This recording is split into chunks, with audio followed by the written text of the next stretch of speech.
Sa wakas, nakagala rin tayo. My God, isang taon na atang puro drawing lang yung labas natin. Hay, sinabi mo pa. Hindi kasi nagkakatapat schedule natin. Ganon talaga siguro pag tumatanda, mas maraming drawing kaysa mismong lakad. Masyado rin kasi tayo naging busy sa work lately. Alam nyo na, may pa-overtime sa work. Buti nga lang sana kung bayad eh. Kaya lang, OTTY naman. Exactly. Dami pang utos ng boss natin. Wala na ngang umento sa sahod maski merienda ba naman wala din. Uy, grabe ka naman, Richard. At least may work tayo, di ba? Madami nga dyan. Gustong-gustong magka-work. Pero hanggang ngayon, nag apply pa rin. Siguro yun na lang isipin natin. Dapat magpasalamat pa rin tayo. Aba, matindi. O di ikaw na pang Miss Universe. Kung di kita kaibigan, mapagkakamalan talaga kitang sip-sip eh. Nakakagigil yung pagka-positive mo. Though may point ka rin naman. Uy, para ang saya ng mga nagro-roller coaster. Tara, sakay din tayo.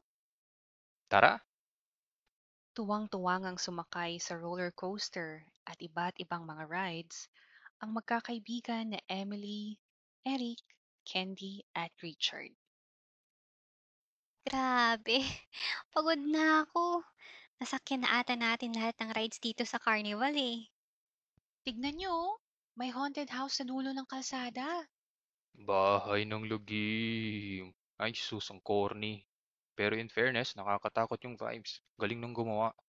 Magkano kaya to? Haunted house ba talaga yan? Nababakbak na yung pintura, ang luma pa ng kahoy. Di kaya mag-iba pagpasok natin? Eh kaya nga haunted house, di ba? Kailangan nakakatakot para convincing. Eh di Shing, ikaw na matalino. Uy, tama na yan. Baka pati yan pag-awayan niyo pa ah. Para kayong mga bata. Bata naman talaga kami ah. Ikaw lang matanda sa atin, uy. Uy, sira ulo talaga kayo. Naubos na natin lahat ng rides dito sa Carnival. Try lang natin. Ano, bet nyo bang pumunta? Sige, pero ang creepy talaga. Baka may totoong multo dyan ah. Bagaman nag-aalangan, napagpasyahan ng magkakaibigan na pumunta pa rin sa bahay ng lagim.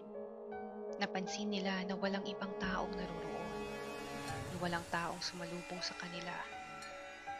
Pero kanilang naisip na baka parte lamang ito ng pananakot ng mga staff ng haunted house. Uy, parang walang ibang tao dito ah. Alis na kaya tayo. Kaagad? Parang saglit pa lang tayo dito ah. Sayang pinaglakad natin. Ang layo-layo pa man din nung huling ride. Tama naman tong si Eric. Andito na rin tayo eh. E di pasukin na natin. Tara? Guys, tignan niyo oh. Sa taas ng pinto ang kahoy.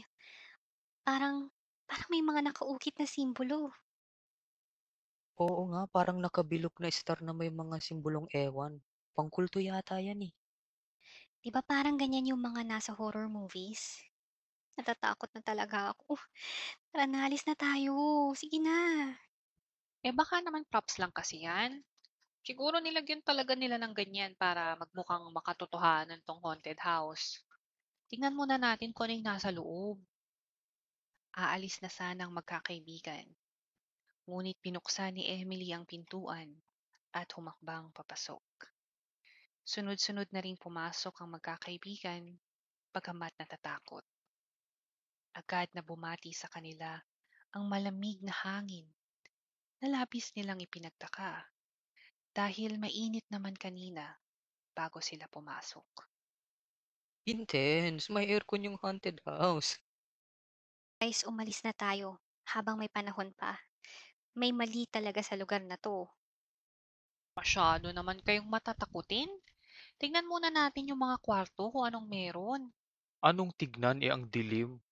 Di yata nagbayad ng kuryente mga to eh. Walang ilaw.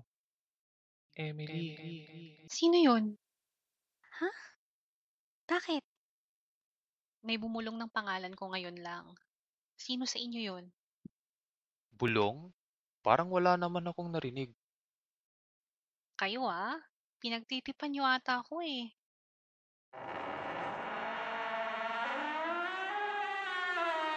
Saglit, parang may bumukas na pinto sa kabilang kwarto. Oo nga no, tara tignan natin. Emily, wag. Baka mapano ka dyan. Relax. Wala namang nangyari sa akin no. Ano pang hinihintay niyo? Tara, pasok na rin kayo. Ayoko. Natatakot ako. Wait, ano bang meron dyan? Well, merong malaking salamin dito. Actually, maraming salamin. Parang napapalibutan ng salamin tong buong kwarto. Pero pinakamalaki at kakaiba itong gitnang salamin. Manghang tinignan ni Emily ang kabuuan ng salamin. Kakaiba ang mga nakaukit na larawan sa kahoy nito. Nilapitan niya ito upang suriin. Tila mga munting mukha ng sumisigaw na babae ang nakaukit. Kinilabutan si Emily. Pero nang idako niya ang kanyang mata sa salamin upang pagmasdan ang kanyang refleksyon, ay napangiti siya. Kitang-kita kasi niya ang kanyang kabuuan sa salamin. Matagal na rin niyang gustong magkaroon ng ganoon kalaking salamin upang makita ang kanyang refleksyon mula ulo hanggang paa. Habang pinagmamasdan nga ni Emily ang kanyang refleksyon, ay napansin niyang tila may kakaiba. Unti-unting nagbabago ang kanyang ngiti sa refleksyon sa salamin. Nagtaas ng kilay si Emily. Nagtaas din naman ng kilay ang kanyang refleksyon. Subalit, napansin niyang tila masama ang tingin sa kanya ng refleksyon. Guys, parang may mali sa refleksyon ko dito sa salamin. Agad na tumakbo palapit sa pinto ng kwarto si Emily upang makalabas.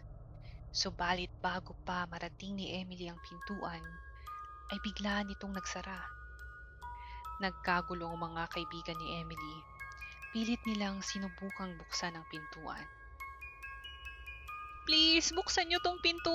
Tulungan niyo ako. Huwag mo nang subukang tumakas. Wala ring mangyayari. Hindi ka na makakaalis sa lugar na ito. Sino ka? Tulong! Tulungan niyo ako. May multo dito. Ayaw mo buksan ng pinto! Sinipa ng ubod ng lakas ni Eric ang pintuan, pero ayaw pa rin itong bumukas. Kung ano-anong mga bagay na rin ang sinubukan ng magkakaibigan, ngunit walang nangyari. Iyak ng iyak ang magkakaibigan, hanggang sa hindi na nila marinig ang mga sigaw at paghingi ng tulong ni Emily. Purong katahimikan ang kumailan lang sa paligid. Sino ka ba? Pakawalan mo ko dito. Parang awa mo na. Matagal na ako nakabilanggo dito. Kailangan ako mapalitan ng bagong kaluluwa para makalabas. Ikaw na ang papalit sa akin mula ngayon. Bago pa man makapagsalita si Emily, naramdaman niyang nawawalan siya ng kontrol sa sariling katawan. Unti-unting pumapatak ang luha sa kanyang mga mata, habang ang kanyang kaluluwa ay umaalis sa kanyang katawan, at ang espiritu ng babaeng multo ay lumipat sa kanyang katawan. Ngayon, ang kaluluwa na ni Emily ang nakakulong sa loob ng salamin.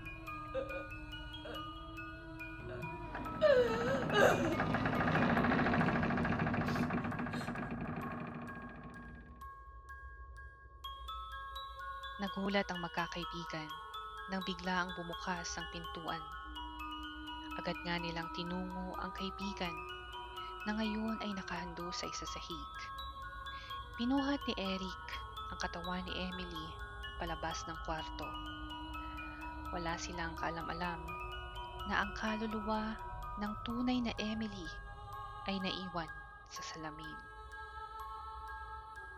Andito ako! Tumingin kayo sa salamin!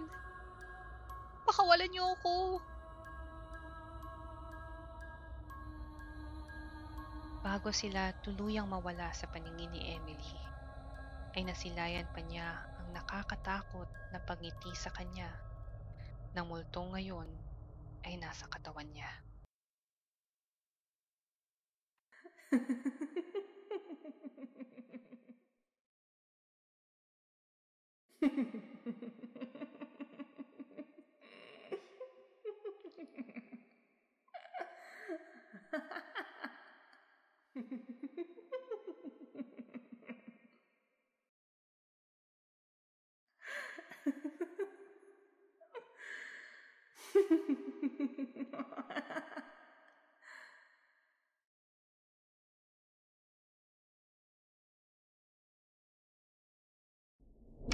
Ngayon, ang kaluluwa ni Emily ay naging bahagi na ng nakakatakot na bahay ng lagim.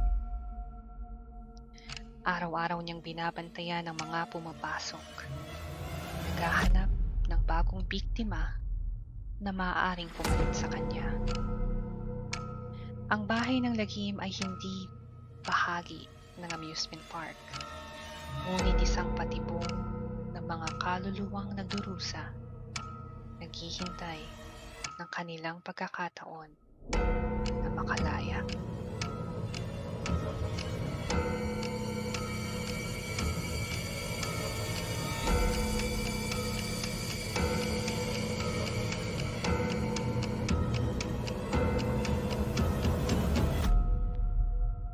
Pre, mukhang nakakatakot yung haunted house, oh.